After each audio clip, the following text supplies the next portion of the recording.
사람들마다 맛이 있어요. 어떤 사람은 톡 쏘는 맛도 있고 어떤 사람은 달콤한 맛도 있고 하여튼 맛이 있어요. 그리고 그 맛은 한 개인이나 그 공동체의 정체성입니다.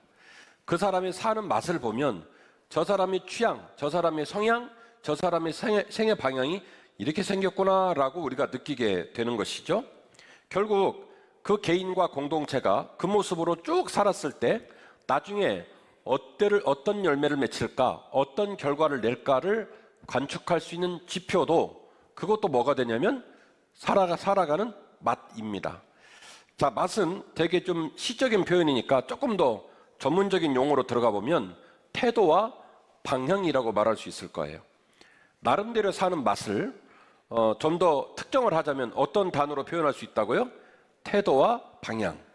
어떤 개인이 어떤 태도를 갖고 있고 어떤 방향을 갖고 있느냐, 어떤 공동체가 어떤 태도를 갖고 어떤 방향을 갖고 있느냐에 따라서 그 개인과 공동체가 어떤 공동체인가를 판가름 짓는 중요한 요소가 태도와 방향이 있어요. 그래서 지금 삶의 가치를 결정짓는 중요한 기준점도 태도와 방향이고요. 그 공동체가 앞으로 목적한 바를 수행할 수 있을까, 그 목적지에 다다를 수 있을까를 판단할 수 있는 지표도 어디에 있냐면 태도와 방향에 있습니다. 그러니까 태도와 방향이 중요하다는 거예요. 저하고 여러분은 일상의 삶을 살다 왔어요. 그리고 오늘 예배를 드리고 나면 또다시 일상의 자리로 돌아가기 때문에 급격한 변화를 경험하기가 쉽지 않아요. 물질의 규모도 한정돼 있고 건강도 한정돼 있고 환경도 비슷하기 때문에 예배를 드리러 오신 다음과 예배를 드리고 나간 다음이 극적인 변화를 우리가 생각할 수 없어요.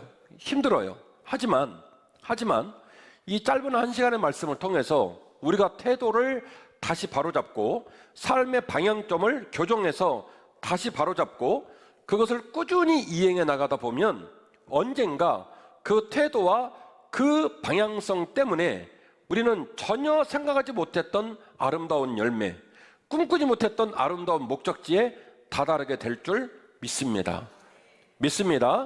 그 믿음을 꼭 가지시기를 주의 이름으로 축원합니다. 자, 이 태도와 이 방향성을 오늘 말씀을 통해 나누려고 하는 거예요. 첫 번째입니다. 영적 예배.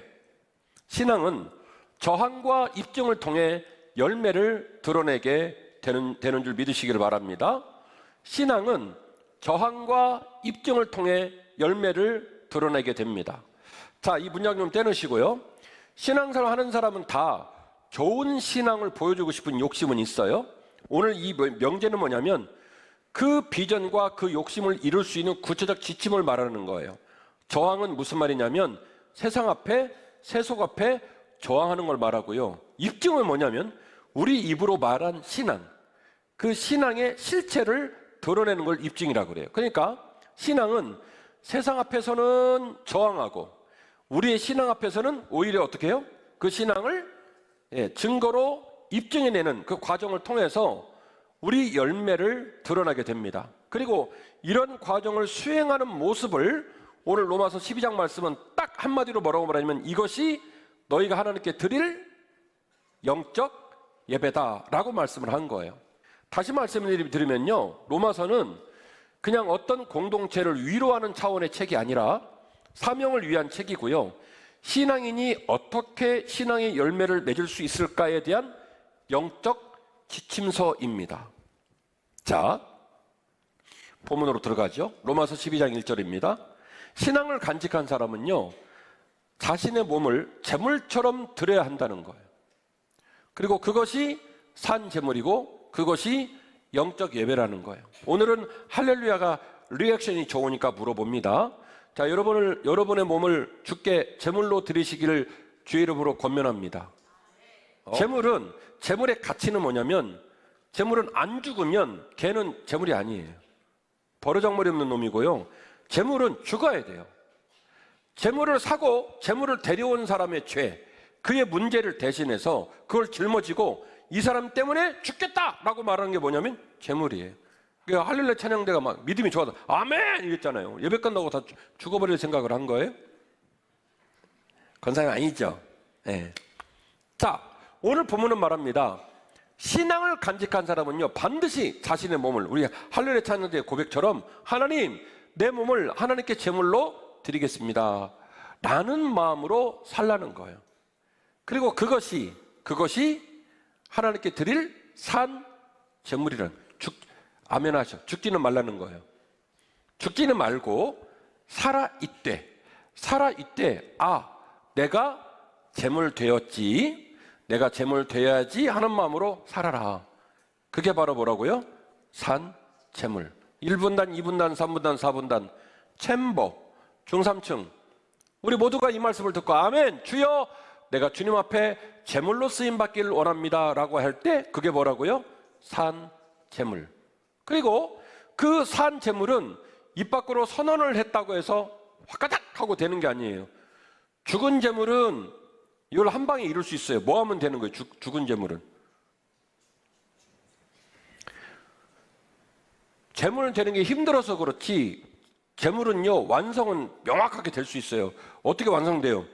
죽어버리면 돼. 죽어버리면 제물이 되는 거예요. 근데 산 제물은 완성되기가 어려워요. 왜 어렵냐면 살았으니까. 똥꼬집, 쓴뿌리, 그죠? 세상을 닮아가는 모든 것들이 우리 안에 살아있어서 이걸 죽이고 제물로 드려지는 게 쉽지가 않아요. 그래서 하나님, 제가 산 제물 되어야 될 텐데요, 산 제물 되어 살아야 할 텐데요, 막 몸부림치고 그분을 따르려는 모습을 뭐라고 표현하냐면 이것이 너희가 드릴 영적 예배다 라고 말씀을 하신 거죠. 자, 한글 개역개정판은요 너무 시적이고 문장이 멋있게 되어 있어요. 그래서 제가 이 이야기를 우리 성도들한테 효과적으로 전달할 방법이 없을까 여러 가지 버전을 연구하다가 한글 킹제임스 버전이 비교적 이 번역을요 아주 잘 해놨어요. 그래서 여러분이 잘 알고 있는 로마서 12장 1절 2절 본문을 한글 킹제임스 버전으로 다시 한번 읽어드리도록 하겠습니다. 귀한 깨달음이 있기를 원합니다. 그러므로 형제들아, 내가 하나님의 긍휼을 힘입어 너희에게 간청하노니 너희 몸을 거룩하고 하나님께서 받으실 만한 살아있는 뭘로 드리라고요? 희생물로 드리라. 오늘 개역개정판은 거룩한 산제물로 드리라고 했고, 킹제임스 버전은요 아주 그냥 명확하게 특정을 해버렸어요. 뭐 하라는 거예요? 희생물로 드리라. 이것이 너희의 합당한 섬김이니라. 자, 그러니까 산제물로 산다는 말이 무엇인지를 한글 킹제임스 버전은 설명을 잘 해놨어요.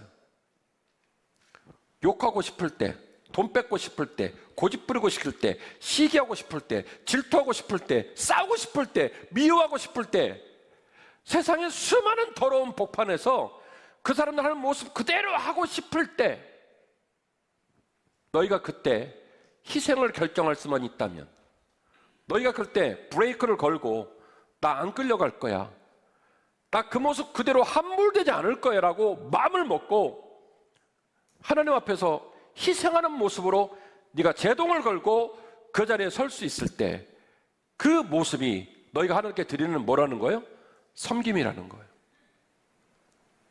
예수님께서 나를 위해 죽으셨고 더 이상 제물을 드리지도 않아도 되는 영원한 대속자의 제물로 돌아가셨기에 그분의 은혜를 내 마음에 간직하고 나는 그분을 항상 섬기고 그분을 사랑하겠다라고 마음을 먹어 내 삶의 자리에서 희생을 결정하고 세류에 끌려가지 않고 브레이크를 걸을 수 있을 때, 그럴 때 그것이 바로 너희가 하나님을 섬기는 거라는 거예요. 그렇게 살라는 거예요. 그것이 하나님을 향해 드리는 가장 합당하고 아름다운 섬김이라는 것입니다.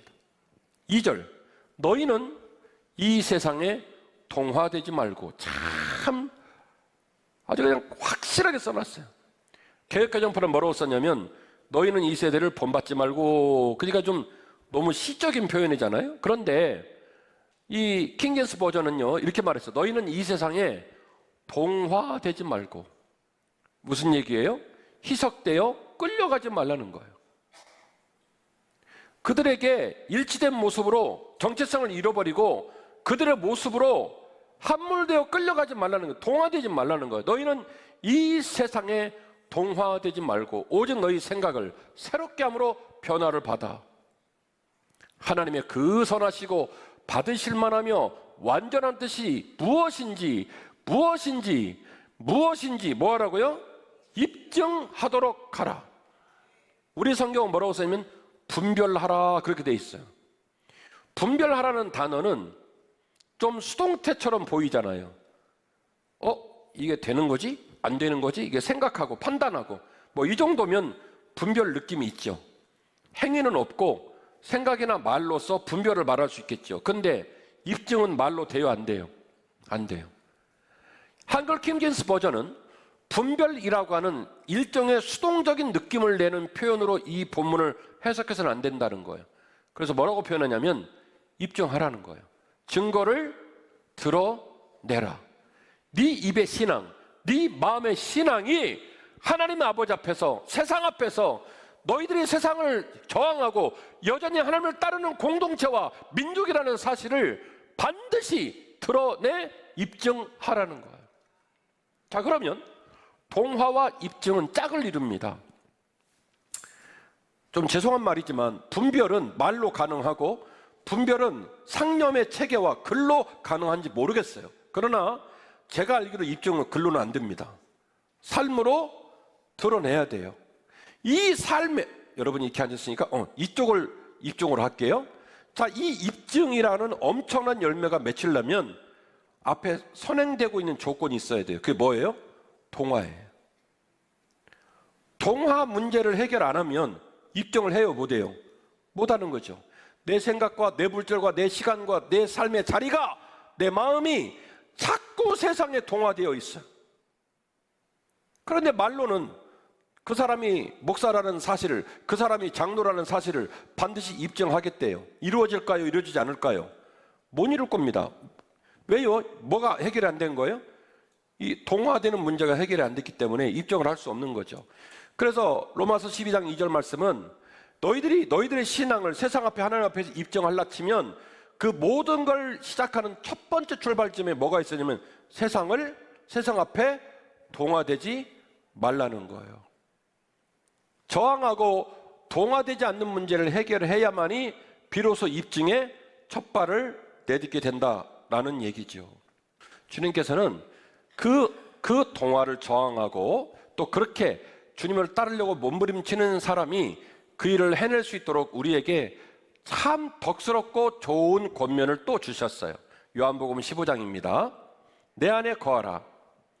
나도 너희 안에 거할 것이다. 가지가 포도나무에 붙어서 있지 아니하면 스스로 열매를 맺을 수 없잖니. 그러니까 너희도 내 안에 있지 아니하면 열매를 맺을 수가 없는 거야. 나는 포도나무고 너희는 나한테 붙어 있어야 되는 가지란다. 그러니까 그가 내 안에, 내가 그 안에 거하면 사람이 열매를 많이 맺을 수 있고 나를 떠나서는 너희가 아무것도 할 수 없단다. 할렐루야. 같이 합시다. 붙어 있어야 저항할 수. 뒤에까지 했어야 되는데 다시요. 붙어 있어야 저항할 수 있는 힘이 생깁니다. 아멘. 아멘. 자, 봐요. 우리들 몸에 들어있는 것은 이생의 정욕, 세상의 자랑, 이런 게 원래 다 들어있어요. 그리고 그걸 저항할 수 있는 힘은 우리 몸에 없어요. 외부에서 들어와야 되거든요. 그 외부가 어디냐면 요한복음 15장 말씀 따르면 포도나무 대신 예수님이고요. 내가 그분께 붙으면 내 안에 있는 육신의 정욕과 세상의 안목을 다 뽑아낼 거룩한 힘을 어디서부터? 주님으로부터 공급을 받는 거예요. 그래서 예배가 생명입니다. 예배는 하나님을 만나는 장소고요. 예배는요, 드라이 클리닝하는 이 클리닝 센터예요. 저하고 여러분의 마음 이런 데는요, 더럽고 추악한 동화의 흔적들이 막 묻어 있어요. 그렇죠? 이 묻어 있는 거를 드럼통에다 집어넣고 돌려버리는 거예요. 이 예배 시간에. 지금 여러분 표정이 우리 어머니 표현으로 뻘고족족하게 달아오르고 있거든요. 은혜를 받고 있다는 증거예요. 성령께서 여러분 마음에 들어가셔서 드라이 클리닝을 막 돌려버리고, 네, 우리 마음에서 막 쉐키쉐키 해가지고, 야, 너 여기도 때가 있구나, 여기도 뭐가 묻었구나 해서 싹 빼주시고 예배 드리고 나면요, 이렇게 반짝반짝, 예, 하모니 하고 나가는 거예요. 예배는 우리의 삶이 리프레시, 살아나는 장소고요. 예배는 하나님 아버지의 임재를 경험하는 장소고요. 예배는 우리의 삶을 말씀의 거울 앞에 비춰서 내 삶의 방향을 다시 재확인하는 살아나는 자리입니다. 그래서 예배가 생명입니다. 주님은 이 거룩한 도전을 해낼 수 있는 노하우로 우리에게 뭐라고 말하냐면 나한테 붙어 있어라 하고 말씀을 하신 거죠. 빌립보서 2장 1절입니다. 그러므로 그리스도 안에서 무슨 권면이나 사랑의 무슨 위로나 성령의 무슨 교제나 긍휼이나 자비가 있거든 마음을 같이하여 같은 뜻을 가지고 같은 사랑을 가지고 뜻을 합하여 한 마음을 품어 아무 일에든지 다툼이나 허용으로 하지 말고 오직 겸손한 마음으로 자기보다 남을 낮게 여기고 각각 자기 일을 돌아볼 뿐더러 또한 각각 다른 사람의 일을 돌보아 나의 기쁨을 충만하게 하라. 문장으로 보면 빌립보서 2장 4절의 나의 기쁨은 사도 바울의 기쁨이 맞아요. 영어 성경이나 다른 버전은 그래서 나의 기쁨을 충만하게 하는 이 문장이 없어요. 개역 개정판만 나와요. 그러면 힌트를 드리면 지난주에 나를 본받는 자가 되라는 설교를 기억하셔야 돼요. 나의 기쁨이 충만하게 하라. 굳이 한글 개정판에 이 번역을 왜 써서 붙여놨을까? 지난주 버전을 생각해 보시면 지난주에 사도 바울이 뭐랬습니까? 너희는 하나님을 본받는 자가 되라. 그리고 또 나를 본받는 자가 되라. 이 해석이 필요하다고 그랬죠. 감히 내 육신의 삶을 본받으라 이 말이 아니라 하나님 아버지를 따르려고 몸부림치는 그 내 모습을 어떻게 하라는 거예요? 본받으라는 거예요. 그러니까 나의 기쁨이 충만하게 하라는 얘기는 이미 사도 바울이 하나님 아버지의 기쁨에 내가 헌신하고 있기 때문에 내 삶이 동화되지 아니하고 내 삶이 입증되는 삶을 위해 도전하고 있기 때문에 그 아름다운 기쁨이 나뿐만이 아니라 너희들 통하여 우리 모두에게 충만하기를 바란다. 서신서에는요 우리의 기쁨이 충만하기를 바란다는 얘기가 그래서 많이 나와요. 결국 교회는 하나님 아버지의 마음으로 같은 마음을 품고 같은 빛깔로 빛이 나기 시작해야 비로소 평안해져요. 저와 여러분이 태도를 정했다고 해서 지금 당장의 삶이 변하겠습니까? 환경이 변하겠습니까? 똑같죠? 예배드리고 나가면 똑같죠? 그러나 우리가 오늘 말씀을 들으며 태도를 바로잡고 방향을 다시 재설정하면요, 그리고 그 방향을 잃지 않고 그 태도를 유지하면요, 그 사람은 거룩한 사고 칩니다. 달라질 거예요. 세상을 놀래킬 거고요, 하나님께서 흡족할 만한 목사와 성도들이 될 거라고 저는 믿습니다. 결론입니다. 거룩을 결정하면 거룩한 역사가 시작되는 줄로 믿습니다. 거룩을 결정하면 거룩한 역사가 시작되는 줄 믿습니다. 저와 여러분은 죄인입니다. 하나님의 거룩을 흉내낼 수 없습니다. 그러나 하나님이 우리에게 거룩한 부름을 주셨기에 뭘로 불렀습니까? 너희가 드릴 영적 예배, 거기로 부르셨어요. 산 제물로 살아가는 영적 예배로 우리를 부르셨어요. 그리고 그 부름 앞에 우리가 거룩한 도전으로 나아갈 때, 그 거룩을 결정할 때 끝내 거룩한 역사가 시작되는 줄로 믿습니다. 2024년에 3분기 2지점이 지나고 있습니다. 과연 우리는 한 해를 시작하고 지금까지 우리의 시선을 어디에 두며 우리 마음의 기준을 어디에 두고 살았을까요? 그 방향과 태도가, 그 삶이 정당하다면 아마 우리는 개인도 공동체도 너무너무 기쁘고 보람 있는 삶을 살 것이고요, 그 우리의 판단과 우리의 생각과 방향이 온전하지 않으면 사실은 친하게 지내는데 불편하고 어렵고 일치되지 않고 누군가는 괴롭고 그런 속상한 마음들을 겪을 수밖에 없어요. 왜 그러냐면 우리가 한 마음으로 한 뜻으로 일치를 못 이뤘기 때문에 그렇습니다. 여러분, 세상이 많이 어둡죠? 그리고 삶을 살아가는 교회들의 모습들이 우리를 걱정시키는 일이 많아요. 저는 그런데도요, 여전히 이 세상이 유지가 되고 있고 여전히 이 세상이 빛된 길을 걸어가는 것은 세상에 동화되지 않고 여전히 교회이고 싶어 안달이 나 있고 여전히 그리스도인으로서 빛깔을 내고 싶어하는 거룩한 의분을 가진 사람들이 있기 때문에 저는 세상이 지금도 발달하고 봐요. 만나서 얘기할 때마다 세상 얘기만 하고, 만나서 얘기할 때마다 세상적 기준을 가지고 계속 엄한 소리하고, 그러면서 우리가 세상에 동화되어 가면 도대체 우리 교회가 뭐가 되겠습니까? 솔직히 강경교회 바라보면서 저 굉장히 충격도 많이 받고 좀 창피하더라고요. 부끄러웠어요. 우리하고 똑같은 6m 이면교도가 갇혀 있습니다. 그러니까 교회가 그 바깥으로 못 나가니까 우리는 이 교회 모습 그대로 놔두고 못했던 일을 하겠다는 거예요. 한 해에 10억을 쏟아부어요. 생각의 수준이 달라요. 방향도 달라요. 그런 태도와 방향을 정해니까 거룩한 사고를 치는 거예요. 주변 사람이 볼 때 못할 것 같은데 하는 거예요. 요즘 세상이 어떤 세상인데 효자동교회 목사님은 주차장을 저렇게 또 개방을 합니까? 그리고 이 이야기가 인터넷에 화제가 됐으니 아마 거기 성주 순례길을 또 찾아갈 거예요. 또 전주 한옥마을 가면 저다 차대고 갈 거야 아마. 너무 멋있는 거예요. 너무 도전을 받는 거예요. 우리 모두에게 그런 거룩한 설레임과 도전이 있었으면 좋겠어요. 저와 우리 모든 성도가 신앙을 넘어서 삶을 살아 섬기는 영적 예배로 나아가시기를 바랍니다. 저와 우리 모든 성도가 우리 생각을 넘어서 하나님의 생각과 하나님의 방식으로 세계를 위해 도전하기를 바랍니다. 저와 우리 모든 성도가 익숙함에 저항하고 거룩한 자존감, 거룩한 열매를 꿈꾸어서 우리의 삶의 역사에도 떳떳한 역사를 써내려가는 멋진 교회, 기적이 열리는 아름다운 교회가 되기를 주의 이름으로 축원합니다.